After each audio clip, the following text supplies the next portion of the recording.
Hello everyone. I am Kushal, and as you know, I'm one of the core team members of Team Technoids.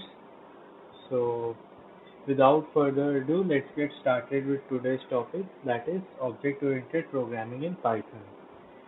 So, now first, let us start with the basics. Let's just forget everything about programming and whatever, like all the technical stuff. Let's just start with really the basic stuff. So, like, just consider a real life example. So, first we need to understand what is an object. So, what is an object, right? Anything you see around you which is like it's tangible, you can touch it, or like it has certain properties to it, that is an object. Now, let us consider a very simple example. Let's take a car.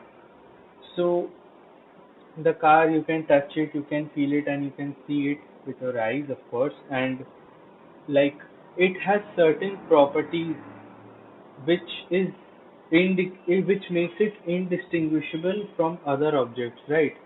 So some of the properties that car has, it has like four wheels, and it has a very sleek design. It has a steering wheel, it has a clutch, brake, and seats for making people sit. So an object has some specific properties which makes it indistinguishable from others. Like obviously, you can differentiate between a car and a water bottle, right? Because they both have completely different properties. So now object is anything which has a set of properties. Now, like the second aspect of an object is methods, or you can say some functions on it. So like again, let's consider the example of a car. So what happens in a car? What functions can you basically do on a car? You can press the clutch and adjust the gear so that the car can move, and depending on the gear you can adjust the speeds. So what are you doing here? You are basically performing some function on the car. You can press the brake so the car will stop. So what is happening? The state of the car, it's being changed, right? So like from a very high speed, when you press the brake, it decelerates, and completely its speeds become zero in a short matter of time. So it is a function, right? We are doing a function on the car. So if we just combine these two aspects, like an object, it has a specific set of properties, and we can perform some methods on it. It's like an entity. If you like try to understand it in simple terms, it's just an entity which has some specific properties, and we can perform some methods on it. If we take for instance, say another example, let's say another example, your mobile phone. So it also has some certain set of properties depending on the color. Like some people would have a black mobile phone, some people would have a white mobile phone, and all other colors are there. So it has it many properties, and one of those properties can be considered color. Another property would be screen size, right? Different phones have different screen sizes and all that. So what is a phone in this sense? If we bundle all the properties it has, that like it's made from plastic, it has a CPU, it has a display, it has uh, let's say it has volume buttons and all that. So if we combine all these properties, we can like try to predict, right, that it is an object. Of course, we have common sense. We can see it is an object as we can feel it. But just for the sake of explanation, I'm saying. And what are the methods that we can perform on the phone?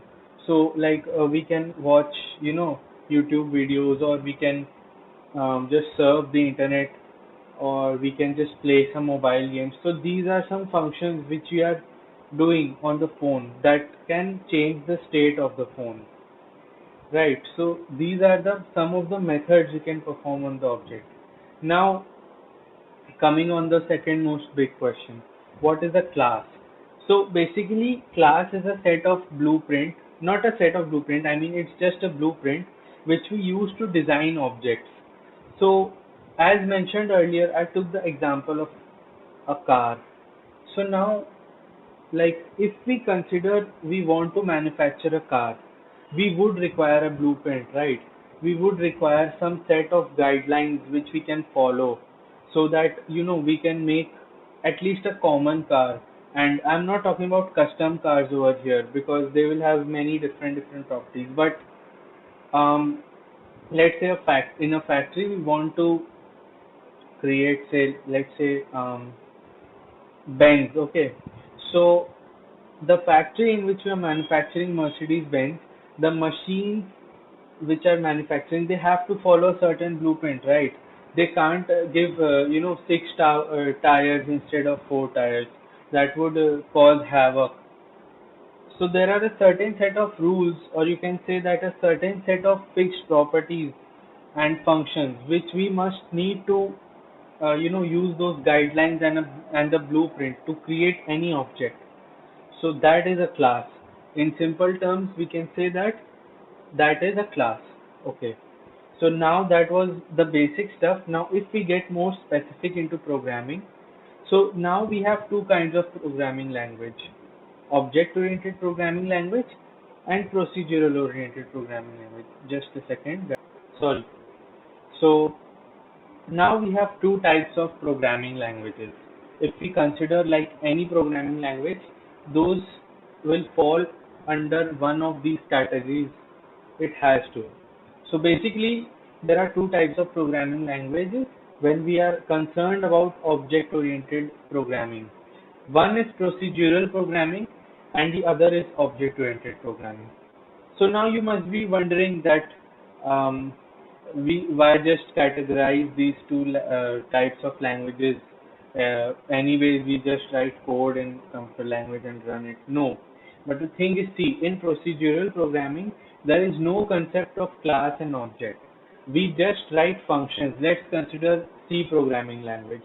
So in C programming language, what we would do is we would just write a main function, right? And we would write other functions. There was no concept of class in it.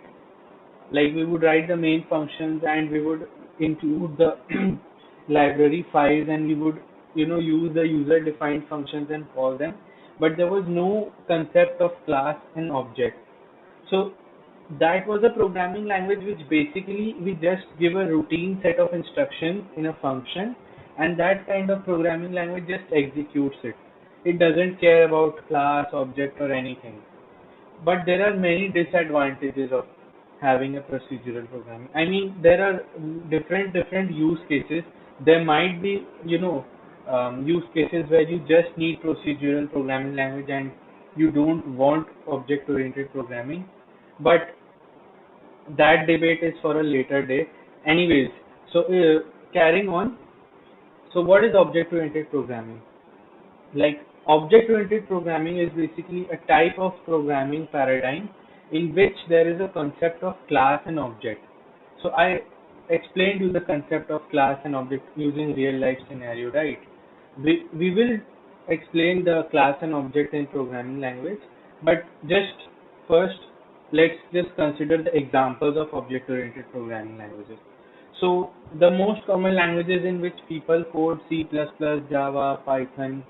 These are all object-oriented programming languages because we we can write programs and we can bundle them in a class. That is why and when we instantiate the class, we create objects of that class. So that is why it's called object-oriented programming. Okay, so moving on. Yeah, so as you can see, object-oriented programming allows programmers to create their own objects that have methods and attributes. So as I told you, even a car object, it would have certain attributes, right? Like the number of tires and the color of the car and what's the capacity of the passengers it can intake, and it has its own methods.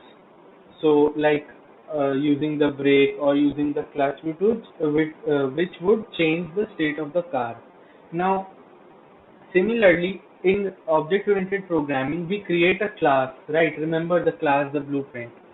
And when we instantiate it, we create its objects, which will have their own methods and attributes. So attributes is nothing but the variables and the members of the class which we use to, define the properties of the car. When we code, I think you guys will understand it better, but just now try to understand it. So remember, like when you were doing the Python basics and data types in Python, string, list, dictionary, they were actually objects of the those classes are actually predefined in Python, so we need not create them again. So we were just instantiating them and using their methods to run and make our program efficient. So the syntax is dot method name, which we will discuss it later also. Now the methods. The methods acts as a function that use information about the object as well as the object itself to return results or change the current object. So as I explained earlier also, why do we use functions? The basic aim of a function is to change the state of the object. So if we consider again our favorite example, the car, when we use the brakes, the state of the current object is changed from a very high speed. It suddenly gets to a zero speed by decelerating. So these methods are just functions, right, which are used to change the state of the object.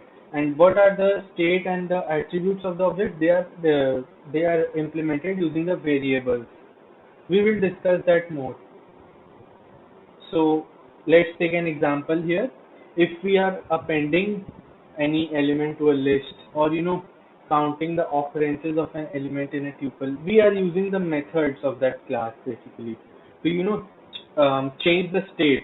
So when we append an element to a list, we are basically changing the state of the list, right? Let's say for example, we have 5 elements in a list, and we want to make it 6 or 7 or as much as you want to, unless your computer memory is full. So that's the limit, but the state keeps on changing when we append any element to the list. So that is the sole purpose of a method. Now another thing about object-oriented programming is it allows users to create their own objects. So basically, obviously, we can't create tangible objects from the programming, that's obvious. But still, if we want to implement and mimic a real life object to make it simulate or behave in a software or in a computer environment, we create its object. Like we just take its properties and we perform some methods on it, and we can kind of mimic that object. The general format is of course often confusing when it is first encountered, and its usefulness may not be completely clear at first. As I told you guys earlier also, when we guys get to code, then it would make better sense. So now you must be wondering that earlier also that we used to do programming in C and we used to get along well with that. So why do we need object-oriented programming? So there are many advantages of using object-oriented programming or over procedural-oriented programming.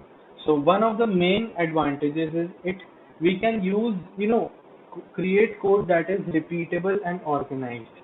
So the thing is, see, let's say you wrote a function which would calculate area or something, that would be in C language, right? But if you wanted to if you again wanted to change it, let's say I'll give you a simple example. Let's say we wanted to create an algorithm which would basically calculate the area of a circle. So now after some time, in procedural programming, what you could do is you would create a function, right? And then if I tell you that I need some changes in the area, in calculation area, so basically we change the shape from triangle to circle. Okay. And then I want, so you would edit the function and you would edit the algorithm. But the thing is, you couldn't like save its current state. It's a bit difficult to explain, but I'm trying my best. So just try to understand this thing. Um, if instead of just using the functions, if we created the class and use the members and functions together, bundled it, so we can use that class almost like infinite number of times. Obviously, infinite is not possible, but you get the idea. Like you can create it and use it as many times much as you like. So that is why object-oriented programming is preferred over, you know, procedural programming language where code reusability is required.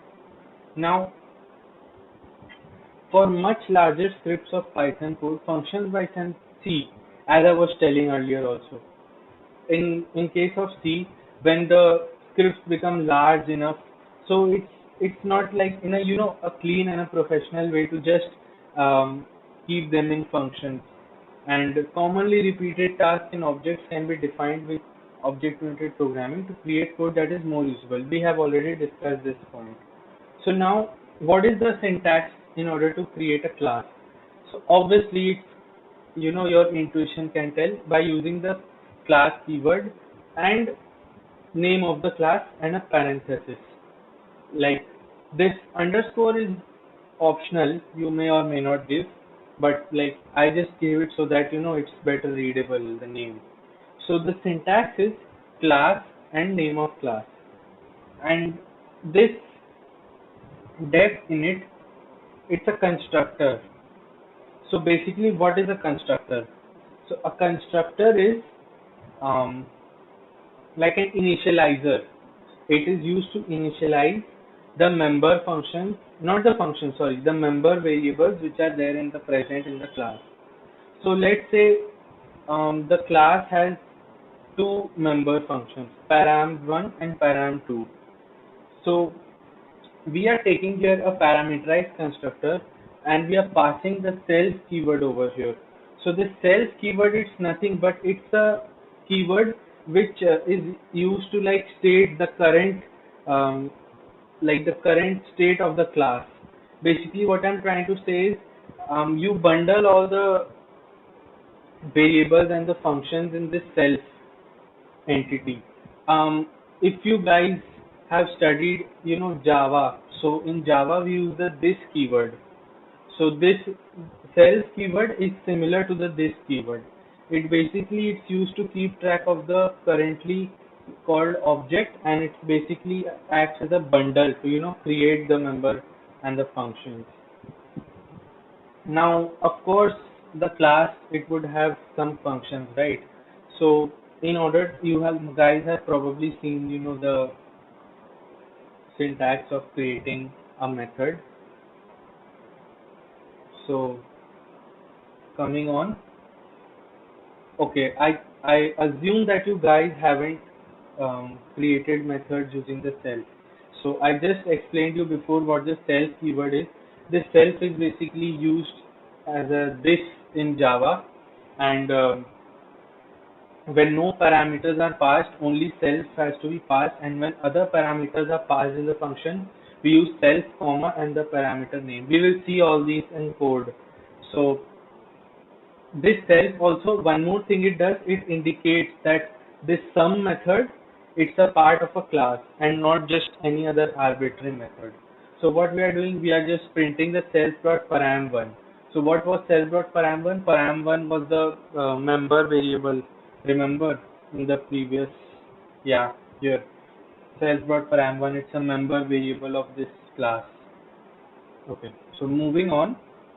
Yeah, so moving on, what are the main concepts in object-oriented programming?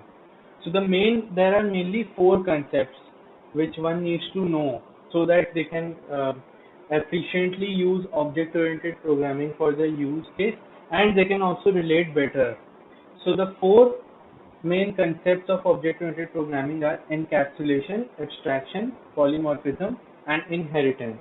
Now, let's dive deep and understand what are they. So what's abstraction? Abstraction is the concept in which we hide the internal details and just care about the surface level knowledge and how to operate it. So let's take a common life example. Um, let's say you are watching TV.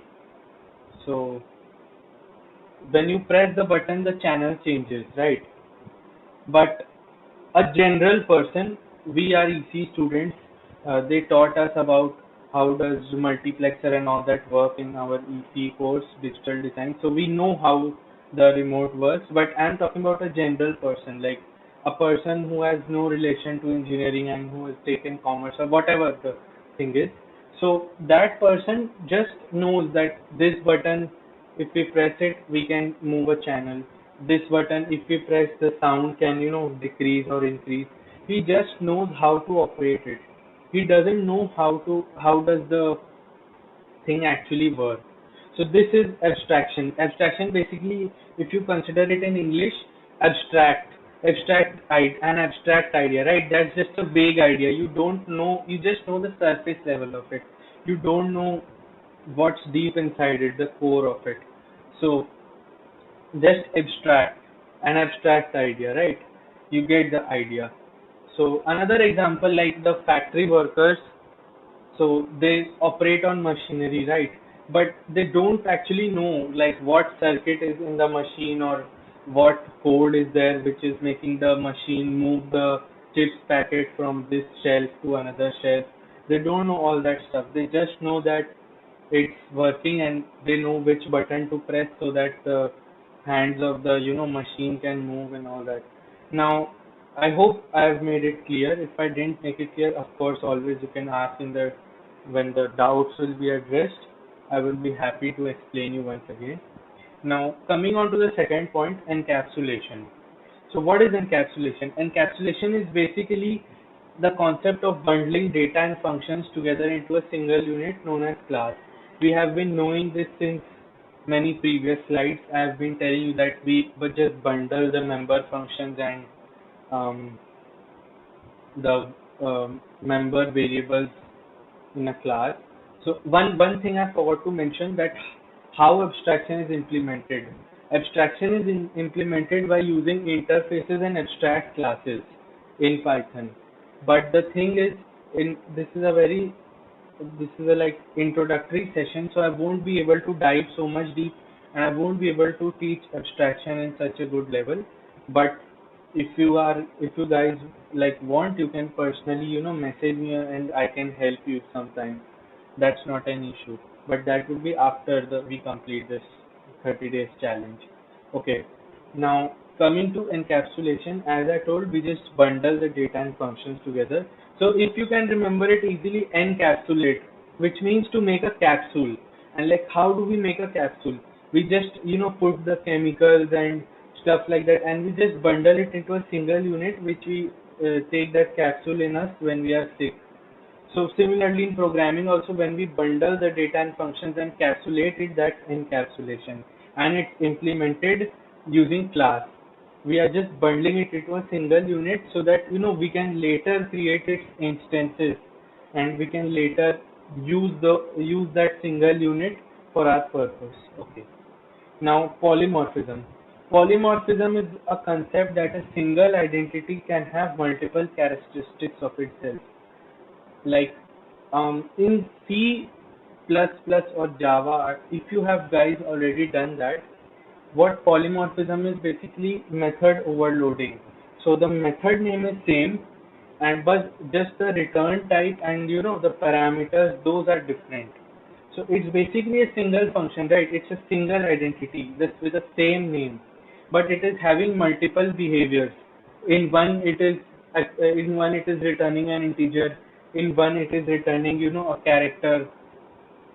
Okay, and polymorphism, it can and also be implemented with method overriding when two classes have a same method name, and one class inherits the other one. But that is for later. We will discuss it.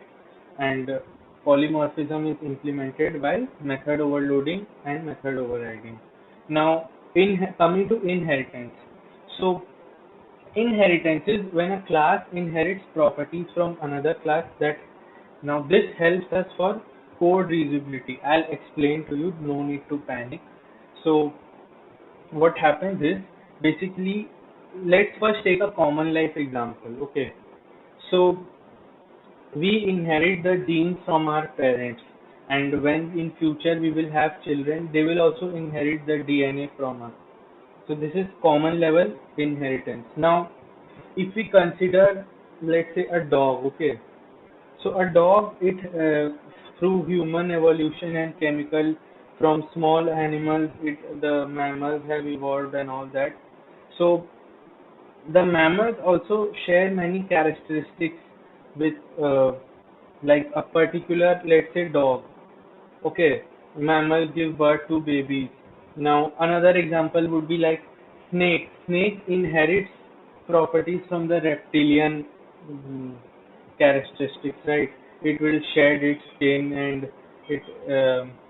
I don't know much about biology, so mostly what I know is it will shed its skin, and it's like it can't. It will have venom like many other reptiles, and it will have scales on its skin and all that. So you get the idea, like common properties of the snake, it inherits from the reptiles. So similarly in programming also, let's say we are creating a class reptile and we are creating a class snake. Okay, so in both the classes we have to give the properties that they have scales on their skin. So if we write the property of skin scaled in the reptilian class, do you think it would be wise to again hard code all that properties in the snake? No, right? So in that case, we would just inherit the reptile class into the snake class so that we can already use the characteristics of the inherited class in the derived class. Okay. Okay, so these four were the main concepts when it comes to object-oriented programming. Now, as I said, these concepts are implemented using abstract class and interfaces. Encapsulation is implemented through classes, function overloading, function overriding, and yeah, and I forgot to mention before, operator overloading. So, what is operator overloading? It's the same operator, but when given different types of data, it will give you different results. Like, let's say, plus, the addition operator. When you give two numbers, so where was that? Yeah, operator overloading. So if we consider the plus sign, what happens is, if we give it two integers, let's say 5 and 10. Okay, so it will add and give the sum as 15, right? Now if we use that same plus and we try to add two strings, let's say hello is one string plus world is another string. So a person could also argue that it would, take the ASCII value of all the characters, and it will just add and give the answer in numerical. No, that's not the case actually. When we use the plus symbol with strings, it will concatenate the two strings and return a string which is the sum of the two strings. Like it would return a single string with written with hello world. So this is a basic overview of operator overloading. Now, yeah, another thing we need to understand is that in a well-designed class, we have to provide methods like get and set attributes. So what happens is they help us to, debug it when the values and prevent direct change in values from unauthorized people. So also they will hide the implementation of the class user to some extent. I'll give you a very common example. Let's say you are a customer in a bank, okay? So the banks hire software engineer to create their software where the person will put their password and username and all that, right? So what the software engineer will do, he will create class of bank account, right? In that he will obviously give property like account name and password and all that. So what will happen is, if we just, when we ask the user for password change, if we just directly put the variable to change the property, it could create security issues, and it could directly, like, let's say an unauthorized person, let's say a website, it will only allow you to change your password 3 times, right? So if we change directly to I will show this in code also so that you guys get a better idea. But just try to understand now. So if we like try to change password the fourth time and the person has designed the program in such a way that he can change directly the password, then we could change it unlimited number of times, right? Because we can assign values as many number of times as we want to. Now if we use the getter and setter, so these basically two are getter functions. What it will do is when we want to see the value of a particular member, we will just use the getter method, and when we want to change the value in the member of a class, we will use the setter method. So in the set method, what we could do is instead of directly changing the password, what we could do is we could put a loop, okay? And every time you change the password, that function will call, and then once the count of the loop will reach one, like 3 or 4, we could just give access denied or something like that. So in way we are protecting them from unauthorized access, and which is not good. So this was the basic understanding of getters and setters. Okay, I've explained a bit about constructor. I'll explain it again. So what a constructor does is it will initialize the variables of a class, and it does not have the same name as the class name. Okay, so in many people in C++ and Java, they must see that the constructor has the same name as the class name, and it does not return any value, not even void. And in Python, we don't have concept of void or anything. So here no need of all that. But what I'm trying to say is it will not have the same name as the class name, and instead we give the keyword init. Init, it's short form for initializer or initialize, whatever you want to say. And self is passed, as I have already explained about self, how it will bundle the members and properties. And if we want to give parameters, we can give parameters after the self thing. So one more property of the constructor is it will automatically be called when the object is created. So when we create an instance of a class, the constructor is by default it is called. Now, okay, now the theory part is over, and now I think we will do some hands-on coding so that we can clear our concepts more. So yeah, just give me a minute. First, we are just declaring a sentence. My name is Popeye. I mean, my name is not Popeye, so I'll just change it. My name is Kushal. Yeah, so my name is Kushal, that is true, and like we are creating a string, okay, string data type. So now, how do we call methods on a string? So there is a method called split. So you can call the split methods, and what it does basically, like it will see the space between the words, and it will print the individual words in a list. Okay, like this is a list, right? Third brackets you can see it's a list. So I will run it, and it is printing. Like element one is my, then it's name, and then it's Kushal, then it's okay. So it's just converting it into individual words, and we will require it because when we can iterate moreover easily in the list, right? Like for loop and all that. But that is not the scope. Main focus should be in object oriented. So let's move forward. So what is this type? Okay, so type is basically when we want to check the type of an object or something. So here if we type one is a number, and in more specifically it's an integer. Python will treat it as an integer.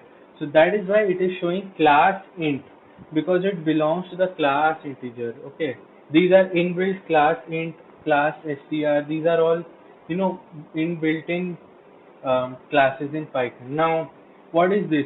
This is a null string because we have given double quotes over here. Okay, that is why it is class string. So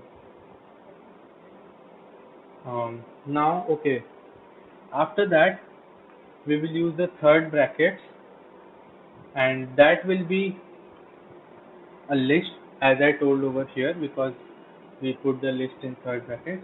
and we put tuples in um, first bracket parenthesis, and we put dictionary in second bracket. Okay. Now, if I want to, if I want to check the type of an object, I will use the type function. Very, very simple. Okay. So now let's just run this, and we get this class int, class str, class list, class tuple, and class dict. Okay.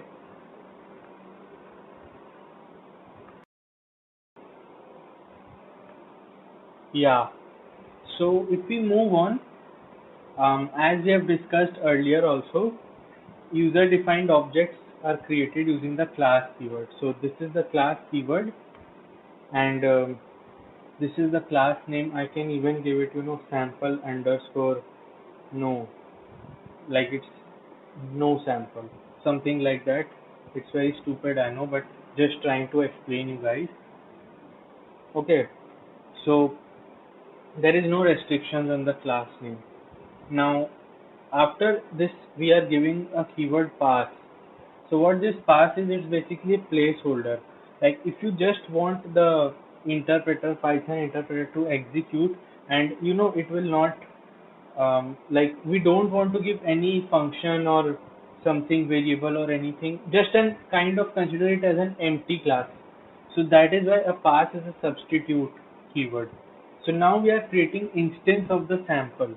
So this sample, and for creating an instance we use this parenthesis. So what this parenthesis does, it will create instance of the sample class and assign it to a variable x. Now previously also we did this type exercise, right? When we determined the type of, one second, yeah, when we determined the type of the braces and everything, and we get the class over here. So here also what we will do is we will try to print the type of x. Okay. So as you might not be surprised, it is written sample, main.sample, because it's like you can have also many classes, right? In module and all that. That will be later discussion. You'll understand this main thing a bit later.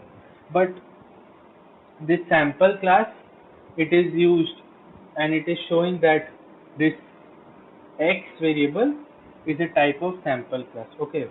Now I told you there is no end to trying to give the name type of the class, but it's generally a good practice that the class name starts with a capital letter. Okay. See, it's also written here that we can instantiate the sample class as we discussed. Okay. Now it's a class now it's pass keyword. It's a placeholder. Okay. Okay. So now let's create an attribute. So how do we create an attribute?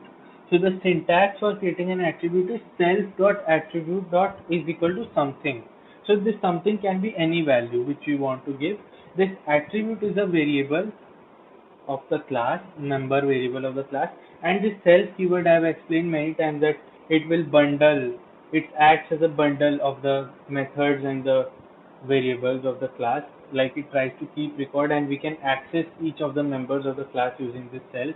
It is basically like the this keyword of Java. So this special method initializer, we discussed this. So now once again I'll explain the code to you. So this def init, this is a constructor which will take the self parameter and this department is a variable. Okay, it's a string variable which we will use to pass as a parameter. This value will be used when we are creating instance. So the number of parameters we are giving for the constructor, those many parameters we have to pass, or we can either not give parameters and give them a default value. Like over here, if one creates department this thing parameter when we are creating an instance, then EC is the default value if we don't give any value while creating an instance. Like if we put this as parenthesis nothing, then it will also by default it will consider it EC, right? So now what we are doing is there is a department attribute of the class student. So what we are doing is we are assigning this DEPT value to this value. This belongs to the class, remember, and this DEPT is this parameter which we have passed. Okay. So now what we are doing is we are creating two student instances. One is RAM, one is ROM, and one is from EC, one is from EEE department. So let's just try to create. Okay, the code has run, but since we are not printing anything, we are not getting here anything as output. We will check for the output over here, don't worry.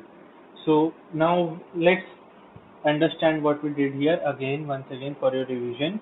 We are just using this constructor and we are using this parameter DPT and we are just assigning it. Okay, now in this we have created two instances, and now if we try to check, like this RAM instance, it's an object of the class student, right? I'm not trying to objectify people over here, but I'm just trying to explain that this RAM, it is a student, it's an instance of the student class. Over here it's referred to as an object also, and it will also have a department attribute. So all the attributes and the functions which a class has can be accessed by the objects which was instantiated. Okay, so if we try to access the department of the RAM object, so we get output as EC. Okay, because we have passed here the value EC. And for ROM, we expect that if we try to access the DPT attribute, department attribute of the ROM object, we will give as EEE, and yeah, nothing unexpected. So yes, okay. So now if we move on, we didn't. Okay, one more thing we have to consider is when we are giving any class attribute, we have to,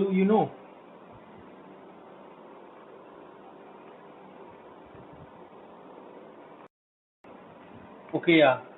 So we get the answer as EEE, that is unexpected. Now after that, we will try again to create the class student, and here we are taking education is equal to college level. Education is a class object attribute, okay, which we are taking it here as the college level. Okay, but since this attribute it's not in the constructor, we are not giving this self thing over here. Okay, so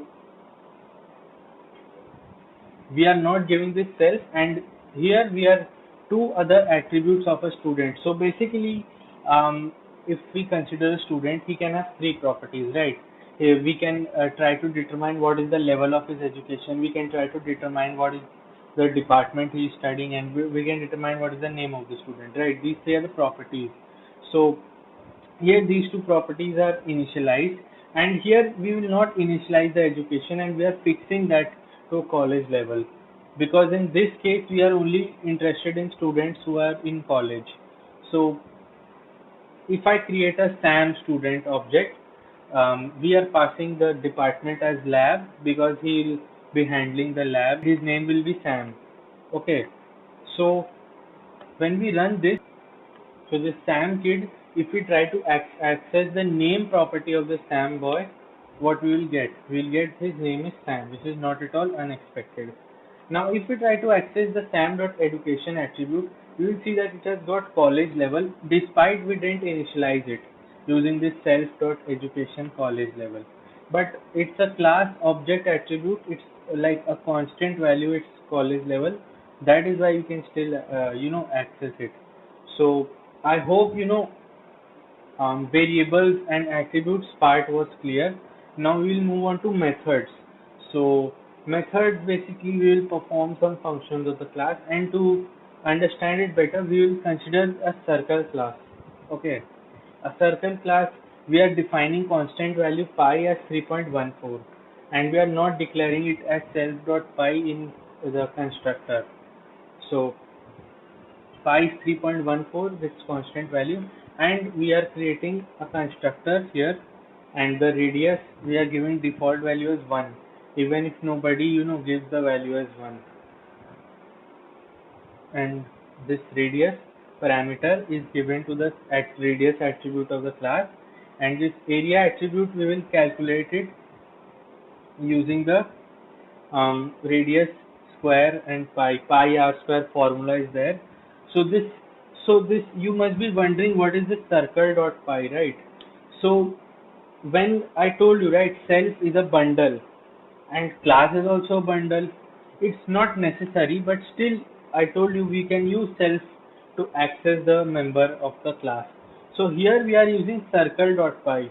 So this self and this class name, it can be used interchangeably.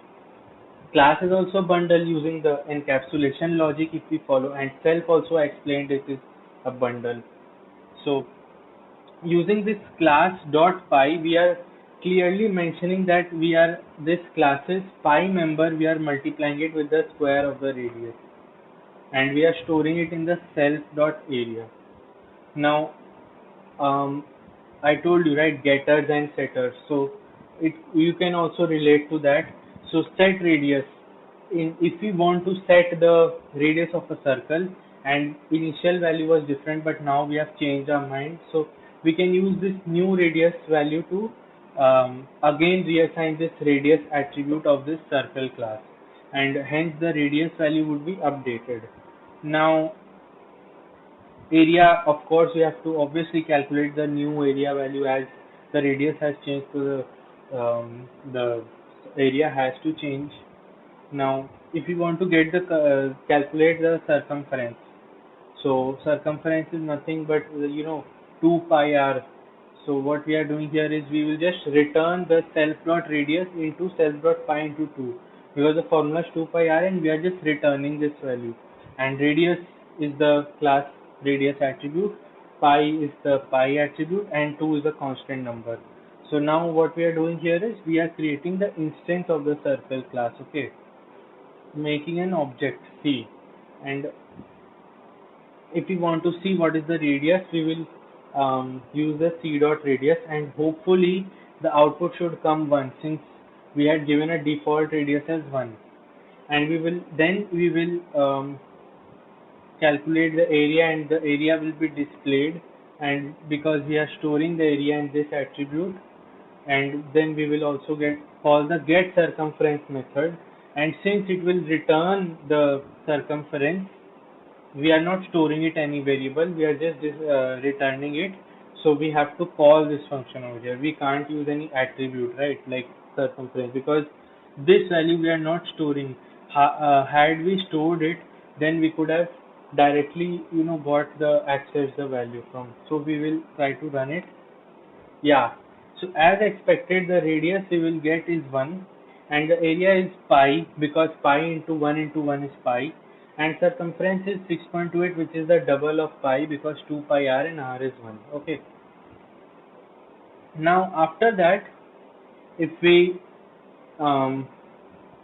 like if we just use the set radius function to change the radius, and then if we try to call these methods and try to access the attribute, the moment we set radius as 2, what will happen, the new radius will be updated and the new area will be updated, and then of course our circumference will be updated, provided we call the get circumference method, which we are doing over here using the object. So let's just run this, and yeah, as we set the new radius to be 2, so the radius is 2, area is 12.56, which is pi 3.14 into 2 into 2, so 3 4s are 12, and 14 4s are 56, so 12.56, and circumference is also 12.56, because radius is 2, and again 2 pi r, so 2 2s are 4, and then 3.14, 14 4s are 56, and 3 4s are 12, like that. Okay, now I hope you have got a clear understanding of class, objects, methods, and variables.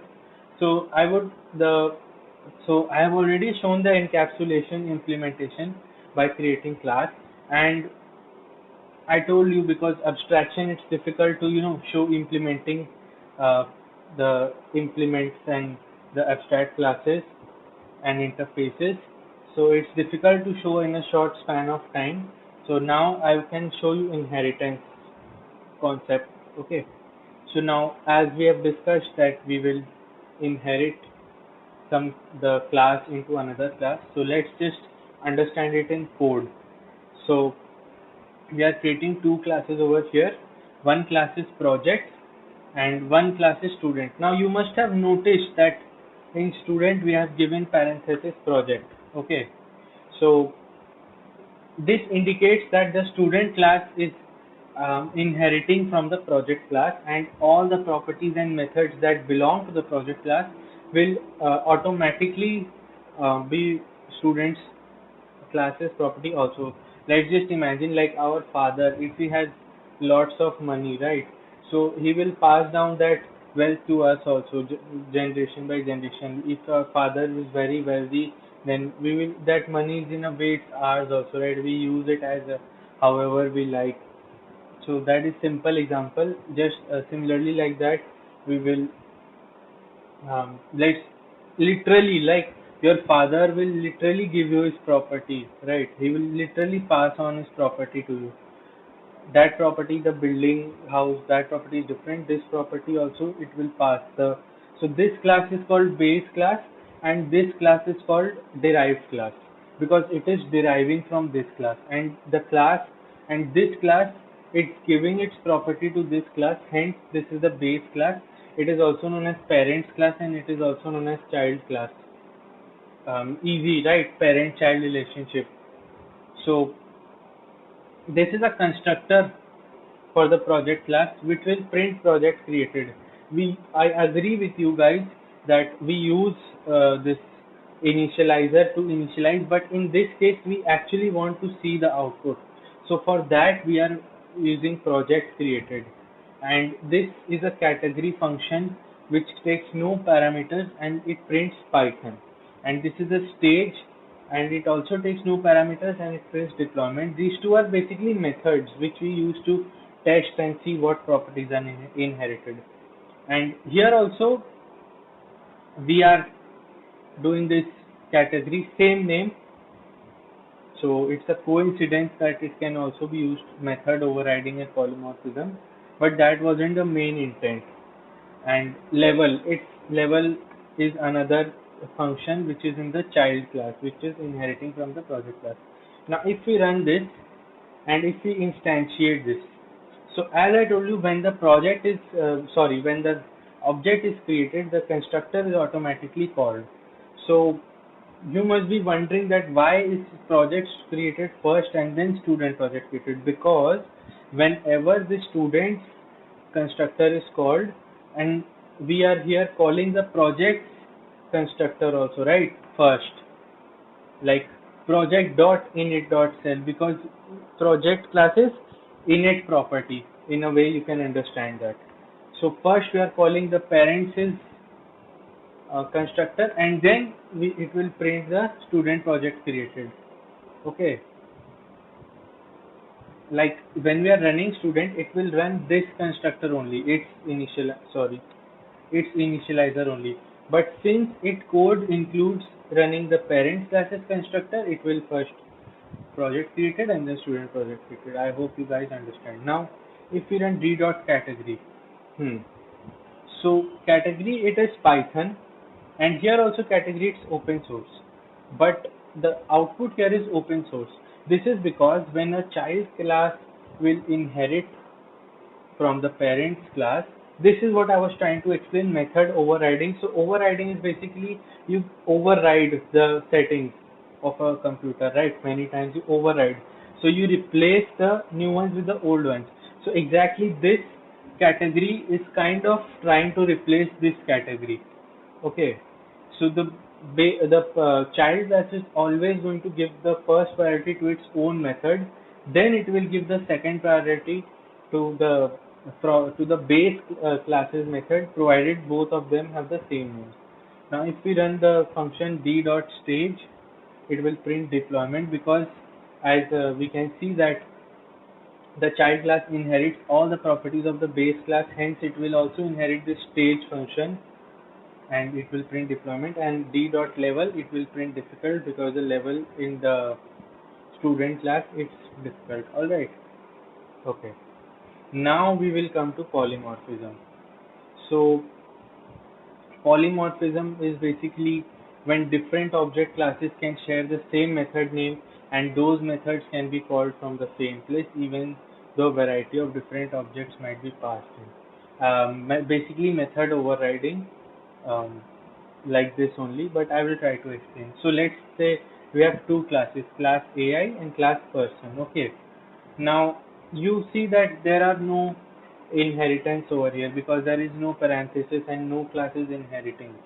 This class has its separate constructor and has its own speak function, and this class has its own constructor and has its separate speak function. Right. So now we are creating two instances. Alexa will be AI and the name we will pass over here is Alexa, and Sam, it's a person, it's not an AI. Remember Sam was student which we he had went to college above in the above class, so he's person Sam. So what we are doing is we are creating two instances, and Alexa.speak, we are accessing this speak method through Alexa and this speak method through Sam. Okay, so if we run this, we are getting I am Alexa, how may I help you? And Sam asks what is the nearest COVID center. So even though these both instances have the same function name, they both are easily able to differentiate their own functions from the other function. That is basically what I'm trying to say in polymorphism. Now see, we have this speak function. um, we Another way which we can demonstrate polymorphism is for character in Alexa Sam print character dot speak. So I'll just run it, and it shows that I am Alexa, how may I help you? So basically this Alexa is instance from this, and this Sam is instance of this. So first it will print character by character for Alexa, and then it will run the speak method for the Sam object. That is why we are getting two different outputs. Also with functions also, if we take a function which takes character parameter and it uses character dot speak. Okay, now if we pass on, so basically what we are doing is this character we are passing an instance. Okay, so now we are doing char underscore speak, we are passing the instance Alexa in this character, and so it will basically be Alexa dot speak, and for Sam it will be Sam dot speak, and hence we can expect different value over it. It's so intelligent Python that it will, it can differentiate between the classes and how the other properties are there. Okay, now now the thing is, now if we take our last example, let's again take two classes. One class is AI and one class is iPhone. It's this time it is inheriting. Okay, AI it is inheriting, iPhone is inheriting the class AI. It has its constructor and it has its speak method. So with speak method basically it will raise an error. Okay, now if the method is not implemented, it's an abstract method and it is defined by convention only. Okay, so this class iPhone, it is having a speak method. I am self.name, whatever the property name of this class is. How may I help you today? And here class AMA. Okay, AMA is also inheriting, and it is also having a function I am this. How may I help you? Now we are creating two instances, one Siri for iPhone and one Alexa for Emma, providing the name parameters in this. Okay. Now you must be wondering that, wait, I will just show you. See, you must have been shocked that in this there is no room for parameters. There is this no room for parameters, and how come we are giving this parameters in this?